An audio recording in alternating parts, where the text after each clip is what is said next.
If you can just tell us, when people are talking about Buffalo State, many are wondering, is the state of Buffalo State one of survival or one that we're going to see leave? It is absolutely one of survival, one of forward thinking, one of aggressive retooling to make sure we're meeting the needs of the community and making the needs of our students. So we never actually talk about not being here. We talk about our history, our strong history, and why we should be here and will be here.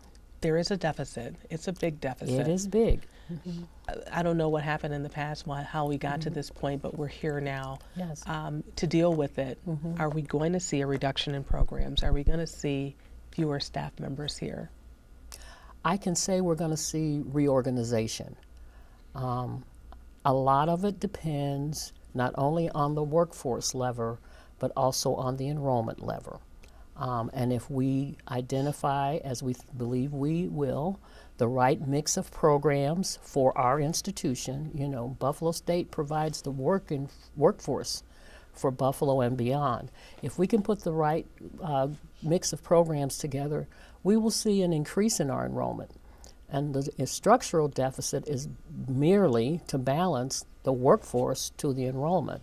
So we may see some reduction, we may not. We just move, you know, really year by year through this 5-year plan to see if we can get to a sweet spot where we have the right amount of workforce for the right amount of enrollment. But you did talk about some programs going away. How many? Yes, some programs. Right now we're looking at a total of 37 by the end of 2025, and they're not all programs. Some of them are minors, so you won't be able to get a minor in a certain program, and some of them are what we call concentrations. And that happens a lot in our Bachelor of Fine Arts degree. We have a degree of Bachelor in Fine Arts, and then students select the concentration that they want to focus on. And in those areas where over the last 5 years, we did a 5-year analysis, we have seen declining interest or declining to zero enrollment, we felt comfortable saying that that's probably not what is going to be our strongest draw to bring students here. We kind of have to move some of those out, Claudine, because in order for us to get what we need, we've got to make some room for it. And so we think that's, you know, where we are, and that we're on a good path toward that. You talked about this voluntary program. How many members of the staff do you believe will possibly go in that direction? Have you gotten any early indication? I haven't gotten any early indications at all. We talk about it a lot. I do a lot of small group and department and other kinds of conversations because I try to make myself available to the faculty and staff. People ask about it, but it's hard to tell who will go. But we have a short window for them to commit. So by the middle of July, we should know who's going in the program. And we have to have that short window because we have to be able to be prepared for the fall. So they have to really make their commitment pretty quickly. But I just don't know right now. I know this is not what you planned on being here this long.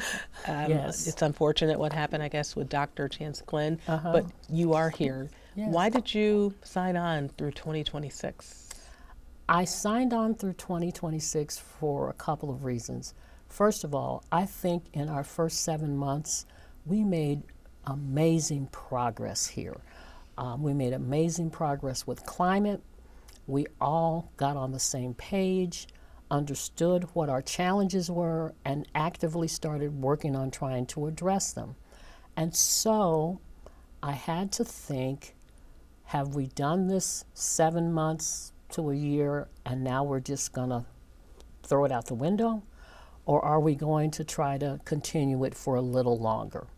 And so when I spoke with the chancellor and we agreed on 2 years, that would give us another year to get a little more momentum, get our financial sustainability framework done, and then also a second year so that a search for a new president can be done. What do you want that next president to look like, to be? I want that next president to understand our mission, that we are an access institution. We value diversity. We are very highly motivated to social justice, community service, and we are a holistic, comprehensive institution. You may be applied engineering major, but you may also take a theater course at Buffalo State. And I think it's those humanities courses and those liberal arts courses that wrap around your professional course that make these students such great citizens, such great contributors to society.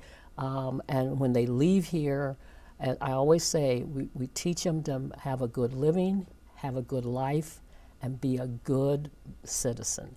And my last question has to do the credentials to be a president. And the reason I bring that up is, it's been out there about Mayor Brown. Now he gets his master's. And people are wondering, is he going to step in to be president of Buffalo State?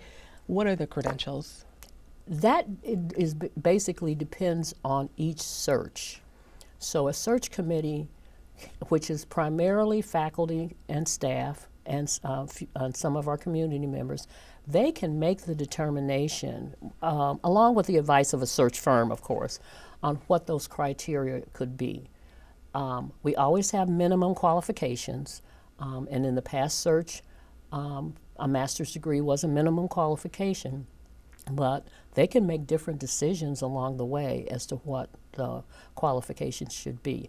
I do think that the one primary qualification is that the president must have background and training in some discipline that's available on this campus. Yeah. So an attorney might not be the best fit because we don't have a law school. That's not to say they can't come and they can't do a great job, but usually you look toward what you serve and what you give to your campus, and then you look that way. Buffalo State's here to stay? It's here to stay. We are not going anywhere. We're not going anywhere. Thank you so much. Thank you. I appreciate it.